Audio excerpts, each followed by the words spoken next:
कहानी की शुरुआत एक बहुत ही प्यारी और हैप्पी फैमिली से होती है। इस फैमिली में कुल 4 लोग हैं। फादर जेसन, उसकी वाइफ एन, उनके 2 प्यारे बच्चे रुथ एंड ग्राहम और उनका एक पेट डॉग कैसिडी, जो अब बहुत ज़्यादा बूढ़ा हो चुका है। ये सभी एक दूसरे से बहुत ज़्यादा प्यार करते हैं और हैप्पीली एक घर में रहते हैं। जेसन बाय प्रोफेशन एक इंजीनियर है, पर फिलहाल उसके पास कोई भी जॉब नहीं है। उसे फिशिंग करना बहुत ज़्यादा पसंद है। ये परिवार एक बहुत ही शांत और सुंदर नेबरहुड में रहता है, जहाँ बाकी की फैमिलीज भी रहती है। यहाँ हमें ये भी पता चलता है कि इनका घर बहुत पुराना हो चुका है। घर में बहुत सी दरारें भी आ चुकी है और धीरे धीरे वो ज़मीन में धंस रहा है। एक दिन सुबह सुबह जेसन पब्लिक फिशिंग पियर पर फिशिंग के लिए निकलता है। वेदर फोरकास्ट के हिसाब से मौसम एकदम साफ रहने वाला था, लेकिन अचानक से आसमान में काले घने बादल घेर आते हैं।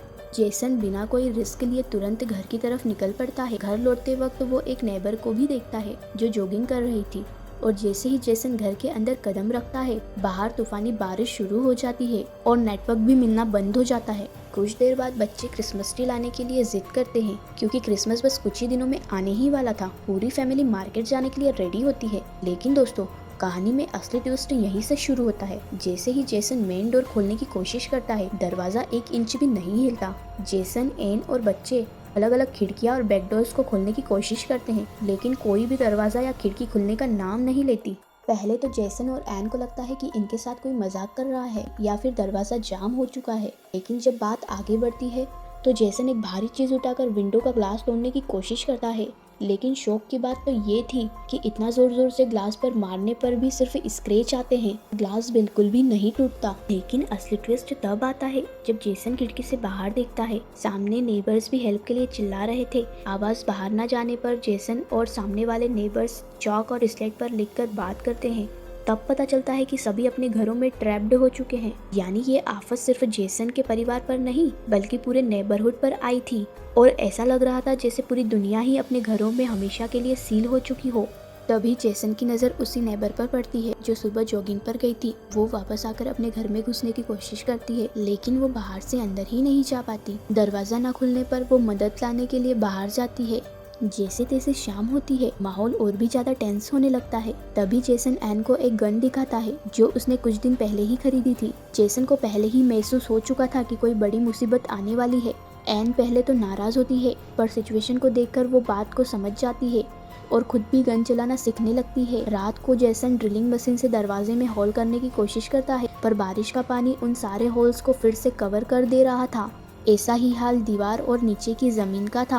हर जगह बारिश का पानी एक बैरियर बना रहा था। ऐसा लग रहा था जैसे किसी इनविजिबल यानी अदृश्य ताकत ने पूरे घर को बाहर से पूरी तरह से सील कर दिया हो। हार कर जेसन बारिश रुकने का वेट करता है।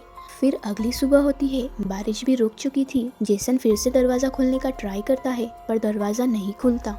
अब पूरी फैमिली के होश उड़ जाते हैं। वो अपने ही घर में कम्प्लीटली ट्रैप्ड हो चुके थे। जेसन समझ जाता है कि ये कोई नॉर्मल टेक्निकल प्रॉब्लम नहीं, बल्कि कोई ऐसी मिस्टीरियस फोर्स है जो उन्हें घर से एक कदम भी बाहर नहीं निकलने देना चाहती।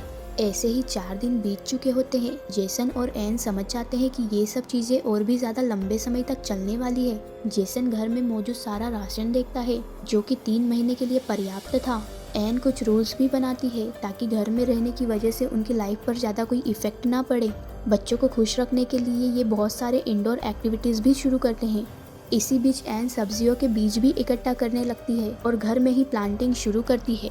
ऐसे ही 2 वीक्स और बीत जाते हैं और क्रिसमस भी आ जाता है। जेसन और एन पुरानी चीज़ों से ही क्रिसमस ट्री बनाकर फेस्टिवल को एंजॉय करते हैं, और सारे नेबर्स भी अपने अपने घरों में क्रिसमस एंजॉय कर रहे होते हैं। अब 1 महीना बीत चुका था। मीट और फ्रोजन फूड खत्म हो गया था और फैमिली सिर्फ सलाद खाकर ही सरवाइव कर रही थी। पर फैमिली हार नहीं मानती, इसी उम्मीद के साथ कि ये सब एक दिन घर के बाहर जरूर जाएंगे और फिर से बाहर की दुनिया देख पाएंगे। एक दिन बेटी रूथ को खिड़की से बाहर एक बहुत ही अजीब रहस्यमय जानवर दिखाई देता है। वो अपने भाई ग्राहम को बताती है, पर वो इसे उसका वहम समझकर इग्नोर कर देता है। लेकिन हालत दिन पर दिन खराब हो रही थी। नेबर का राशन और दवाइयाँ खत्म हो रही थी और कुछ लोग तो घर के अंदर ही दम तोड़ रहे थे, पर कोई भी किसी की मदद नहीं कर पा रहा था। लेकिन सबसे खौफनाक मोड़ तो तब आता है जब एक रात रुथ खिलौने अरेंज कर रही होती है। उसे खिड़की के बाहर एक औरत बहुत ही बुरे हालत में दिखाई देती है और वो वही नेबर थी जो मूवी की स्टार्टिंग में हेल्प मांगने के लिए गई थी। वो खून से लथपथ थी और दरवाजा खोलने के लिए गिड़गिड़ा रही थी। वो चिल्लाकर बताती है कि इस धरती पर किसी रहस्यमय जीव ने कब्जा कर लिया है और वो सबको मार रहा है। इससे पहले कि जेसन कुछ और समझ पाता, अंधेरे से वो मॉन्स्टर निकलता है, उस औरत पर अटैक करके उसे वही मार देता है। जेसन और उसकी फैमिली खौफ से छुप जाते हैं। तभी उन्हें समझ आता है कि जब भी बारिश आती है उसके साथ ये डेडली मॉन्स्टर भी आते हैं। अब से उनका एक ही रूल था, जब भी बारिश होगी पूरा घर पर्दे से कवर होगा और सभी बिना कोई आवाज किए छुप कर रहेंगे। कुछ और समय गुजरता है। एक दिन इनके घर की चिमनी का रूफ अंदर ही गिर जाता है। जेसन को एक उम्मीद मिलती है। उसे लगता है कि शायद इससे बाहर निकला जा सकता है, पर चिमनी बहुत ही पतली थी। रुथ ट्राई करती है पर सिर्फ उसका हाथ ही बाहर जा पा रहा था। ये आइडिया भी फेल हो जाता है। तभी एक बहुत ही दुखद भरी चीज होती है। उनका प्यारा पेट डॉग कैसिडी दवाई न मिलने की वजह से बहुत ही बीमार और कमजोर हो जाता है। कोई और रास्ता न देखकर एक रात जब बच्चे सो रहे होते हैं, जेसन भारी दिल से कैसिडी को शूट कर देता है। हालात इतने खराब हो चुके थे कि जेसन कैसिडी के मीट को स्टोर कर लेता है ताकि आने वाले बुरे वक्त में परिवार भूखा ना मरे। ऐसे ही 3 महीने बीत चुके थे। बिजली जा चुकी थी और इनका सारा राशन भी खत्म हो चुका था। लेकिन जेसन और एन हार नहीं मानते। जेसन चिमनी के जरिए पिंजरा बनाकर छोटे मोटे जानवरों का शिकार करना शुरू कर देता है और एन घर का फ्लोर उखाड़कर सब्जियां उगाती है। देखते ही देखते दिन हफ्ते बने, हफ्ते महीने और 5 से 7 साल का लंबा वक्त गुजर जाता है। बच्चे अब बड़े हो चुके थे। बाहर की दुनिया से इनका कोई कांटेक्ट नहीं था। बाहर की दुनिया भी बिल्कुल बदल चुकी थी। साफ हवा, साफ पानी और चारों तरफ हरियाली ही हरियाली।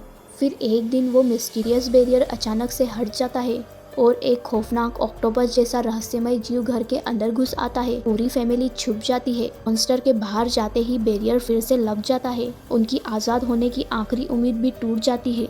तभी रूथ एक पुरानी किताब का हवाला देते हुए बताती है कि ये रहस्यमय जीव समंदर के गहराइयों में रहते हैं, जिन्हें कभी इंसानों ने जमीन से भगा दिया था और अब इंसानों द्वारा समंदर में फैलाए गए पोल्यूशन से तंग आकर वो वापस अपना हक लेने के लिए यहाँ आए हैं। लेकिन फिर भी जेसन और एन हार नहीं मानते और डटे रहते हैं, इसी उम्मीद में कि एक दिन वे सभी घर के बाहर जरूर निकलेंगे और बाहर की दुनिया देख पाएंगे। कहानी में असली मोड़ तो तब आता है जब रूथ को एक जहरीला जानवर काट लेता है। उसकी जान बचाने के लिए एंटीबायोटिक्स की सख्त जरूरत थी। जेसन अपनी बच्ची की जान बचाने के लिए पागल सा होने लगता है। तभी जेसन को याद आता है कि घर धीरे धीरे जमीन में धंस रहा है और घर में दरारें भी आ रही है। जेसन जैसे तैसे अंडरग्राउंड सीवर का रास्ता ढूंढता है और एन को पड़ोसी डेंटिस्ट के घर भेजता है। वहाँ जाकर एन देखती है कि नेबर की मौत हो चुकी थी और बॉडी सड़ रही थी। वहाँ एन को मेडिसिन तो मिल जाती है, पर आते वक्त वही रहस्यमय जीव उसके पीछे पड़ जाता है। जेसन किसी तरह एन को खींचकर रास्ता बंद कर देता है। एंटीबायोटिक्स से रुथ की जान बच जाती है। जेसन समझ जाता है कि अब इन मॉन्स्टर को इनकी फैमिली के बारे में पता चल चुका है और अब वो रहस्यमय जीवों से छुप कर नहीं रह सकते। अब इस फैमिली का डर भी खत्म हो चुका था। परिवार ने डिसाइड किया था कि अब वो इन सभी रहस्यमय जीवों से लड़ेंगे। उन्होंने घर के अंदर ही एक मास्टर प्लान और जाल तैयार किया।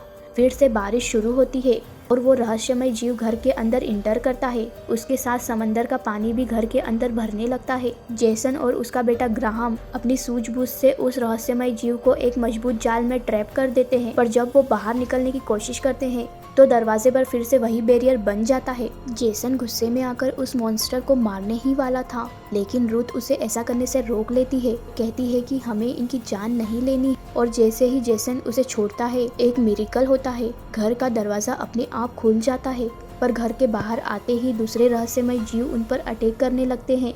लेकिन वही मॉन्स्टर जिसे जेसन ने छोड़ा था बाहर आकर उन सब की जान बचाता है। सभी मॉन्स्टर वापस गहरे समंदर में लौट जाते हैं। इतने सालों बाद ये पिंजरे से आजाद होते हैं और ताजी हवा में गहरी सांस लेते हैं। पूरी दुनिया पानी में डूब चुकी थी, लेकिन अब ये फैमिली एक बोट पर सवार होकर दुनिया के बाकी सर्वाइवर को ढूंढने के लिए निकल पड़ती है। इसी के साथ हमारी ये एक्सप्लेनेशन वीडियो एंड होती है। वीडियो पसंद आई तो लाइक करें, शेयर करें और चैनल को सब्सक्राइब करें। और आगे कौन सी मूवी एक्सप्लेन करूँ ये जरूर बताएं। तब तक के लिए bye bye, C you soon.